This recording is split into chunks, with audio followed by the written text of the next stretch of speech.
Hey Wild fans, another episode of the Inside Scoop presented by Home Sweet Cone. Ben Gislason, Winnipeg, Manitoban, Carson Lambos, and Wild defenseman. Carson, let's start with this. What do you got in your hand there and how is it? I've got salted Oreo, and I was trying it before I got on, and it was my favorite one, so I took it with me. What is it about salt and sweet that works so well, do you think? I don't know, salt just brings out and enhances the flavor, I think. I'm not a expert, but that would be what I would think. Everything tastes better with salt, so.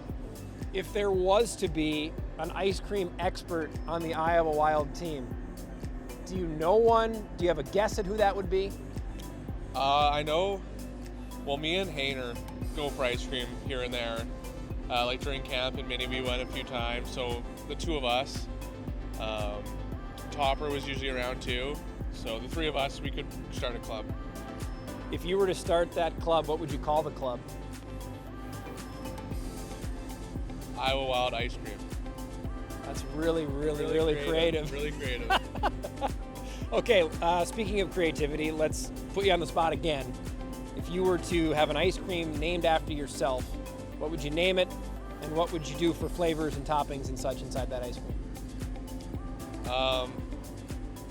Carson's Cookies and Cream, but instead of, because usually it's just vanilla and then the cookies and cream, I think I would put cheesecake instead of vanilla, like a cheesecake flavored ice cream.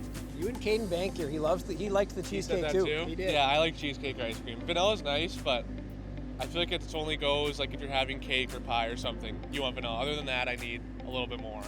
So do you think that I'm an insane person because my favorite ice cream flavor is just vanilla? No, it's always good. You know what you're getting. It's old reliable. I would never judge someone for being a vanilla flavor fan.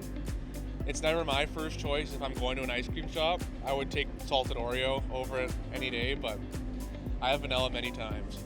Thanks for standing by me on that. I forget if it was Sammy Walker or Caden Bankier, but I told one of those guys on one of these chats, and I feel like I was judged a little bit by them for that. So thanks for standing by me, Carson. I appreciate that. Yeah, I could never judge a vanilla guy, so.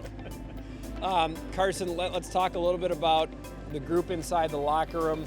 What's been going on recently? What has been some of the fun narratives, the fun storylines? This group has gotten to know each other so well, so quickly already. What can you tell us about some of the fun banter that's been had inside the room recently? Yeah, it's nice being a second-year guy. I was in the spotlight a lot last year, and I'm not as much anymore. So I can actually come to the rink and breathe a little bit and just not get attacked for getting a haircut or tying my shoes the wrong way or something like that. We're still trying to find our target, I think. We moved in recently, so there's always some fun that comes along with that. Nothing absurd like the mattress story last year. Yeah, I'll have to get back to you with some good stories. I'll anxiously await hearing those good stories. Carson, thanks for doing this. Enjoy the rest of that salted Oreo ice cream. Thanks, Ben.